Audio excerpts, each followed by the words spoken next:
लेकिन इसके बदले हमें मिलता क्या है? कुछ नहीं, सब व्यर्थ और बर्बाद हो जाता है। इस पागलपन में हमने क्या खो दिया, इसका एहसास केवल कुछ ही लोगों को हो पाता है। बाकी लोग जैसे उन्हें अपने आने का पता नहीं, वैसे ही उन्हें अपने जाने का भी पता नहीं चल पाता। शिष्य ने कहा, तो फिर इसका समाधान क्या है? गुरु ने कहा, पूरी जागरूकता के साथ अपने विचारों को देखना यही एकमात्र तरीका है। सारी मानसिक समस्याओं का वर्तमान में रहकर चिंतन करना, पूरी जागरूकता के साथ अपना काम करना जिंदगी में चमत्कारिक बदलाव ला देता है। उसके बाद वह शिष्य गुरु से अपने प्रश्नों का उत्तर पाकर उनको प्रणाम करके वहां से चला गया। उस शिष्य को आश्रम छोड़कर गए हुए 3 महीने का समय बीत चुका था, लेकिन उसकी कोई खबर न थी। अब तक तो सभी गुरु भाइयों ने भी उसके वापस लौटने की उम्मीद छोड़ दी थी, लेकिन एक दिन वह आश्रम लौट आता है। उसे देखकर सभी के आश्चर्य और खुशी का ठिकाना न रहा। लेकिन अब वह नहीं था जो यहां से गया था, वह कुछ और ही बनकर वापस आया था। उसके अंदर एक गजब का बदलाव महसूस किया जा सकता था। उसके चेहरे पर एक गजब का ठहराव और आंखों में बड़ी शांति थी। आश्रम में आते ही सभी गुरु भाइयों ने उसे चारों तरफ से घेर लिया और बातें करने लग गए। वह भी अपने गुरु भाइयों से बातें करने लगा।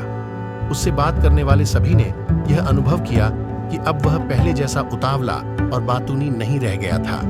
उसके मुंह से एक एक शब्द बहुत ही सुलझे हुए और मधुरता के साथ निकल रहे थे। थोड़ी देर तक गुरु भाइयों से बात करने के बाद वह सीधा गुरु की तरफ चला गया। उसने गुरु के चरण छुए और कहा, गुरुदेव, क्या मैं अब भी मौन हूं? क्या अब भी मेरा संकल्प जारी है? गुरु ने कुछ देर तक शिष्य की आंखों में बड़े ध्यान से देखा और कहा, हाँ, तुम अब भी मौन हो।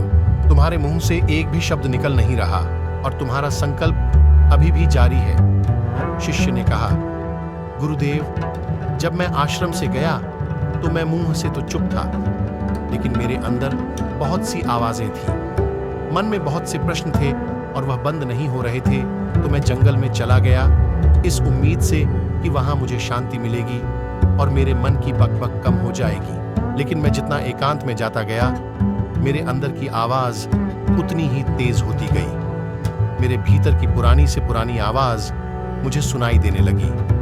तब जाकर मैंने महसूस किया कि मैं कितना गलत कर रहा था। जब मैं अपने परिवार वालों, दोस्तों को और गुरु भाइयों को बुरा भला कहता था, तो उस समय मुझे लगता था कि मैं सही कह रहा हूं। जब मैं गुरु भाइयों की एक दूसरे से चुगली करता था और उनका मजाक बनाता, तब भी मुझे यही लगता था कि मैं उनसे बेहतर हूं और मैं सही कर रहा हूं। लेकिन उस दिन मैंने पहली बार महसूस किया कि मैं कितना गलत बोलता था।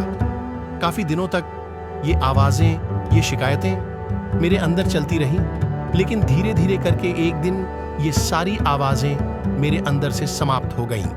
अब मैं भीतर से भी मौन हो गया। उस घने जंगल में बाहर से कोई बोलने वाला था नहीं और भीतर कोई आवाज बची ही नहीं थी, और मैं उस दिन पहली बार मौन का सही अर्थ समझा। मेरे चारों तरफ बहुत शांति थी। हालांकि अभी भी कुछ आवाजें आ रही थीं जो पहले भी आती थीं, लेकिन मैं उन्हें सुन नहीं पाता था। पर अब वह सभी आवाजें मुझे स्पष्ट रूप से सुनाई दे रही थी।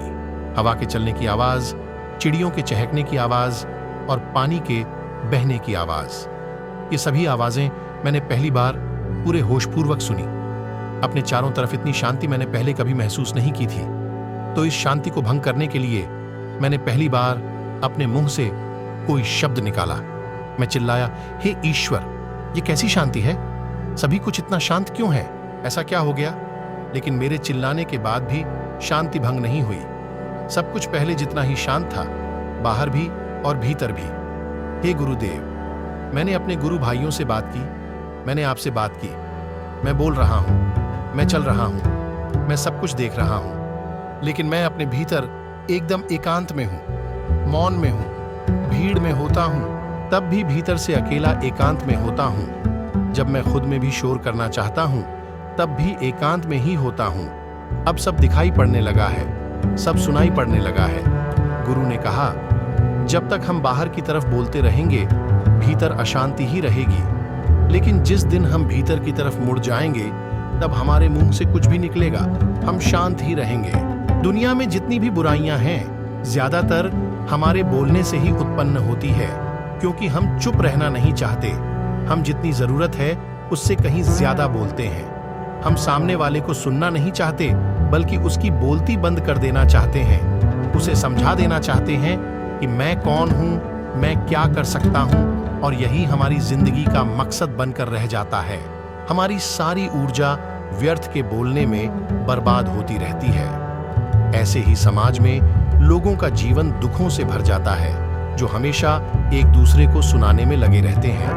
कभी एक दूसरे को सुनना नहीं चाहते, समझना नहीं चाहते, और चुप रहना तो उन्होंने कभी सीखा ही नहीं, क्योंकि चुप रहना उन्हें छोटा महसूस करवाता है। दुनिया की सभी लड़ाइयों का कारण हमारा बोलना ही है। इसलिए हमें सिर्फ उतना ही बोलना चाहिए जितना जरूरी हो, क्योंकि व्यर्थ का बोलना ऊर्जा को नष्ट करना है, और यह बोलना ही हमें कभी अपने भीतर की ओर लौटने नहीं देता, क्योंकि यह हमें बाहर की ओर खींच कर रखता है, और बाहर है ही क्या इस संसार के अलावा। लेकिन अगर अपने भीतर के संसार की ओर मोड़ना है तो इस मुंह को बंद ही रखना चाहिए। इसीलिए जितने भी बुद्ध हुए, आत्मज्ञानी हुए, वह सभी एकांत की ओर भागे, ताकि उन्हें ज्यादा न बोलना पड़े, ज्यादा सुनना न पड़े। वह एकांत में रहे और शांत रहे, इसीलिए आसानी से भीतर की यात्रा कर पाए।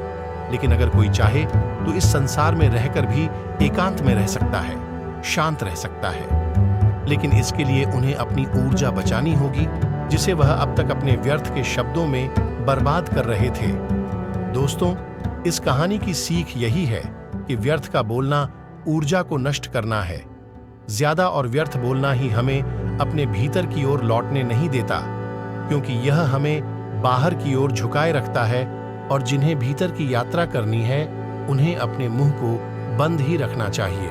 मुझे उम्मीद है कि आपको यह कहानी पसंद आई होगी और काफी कुछ सीखने को मिला होगा।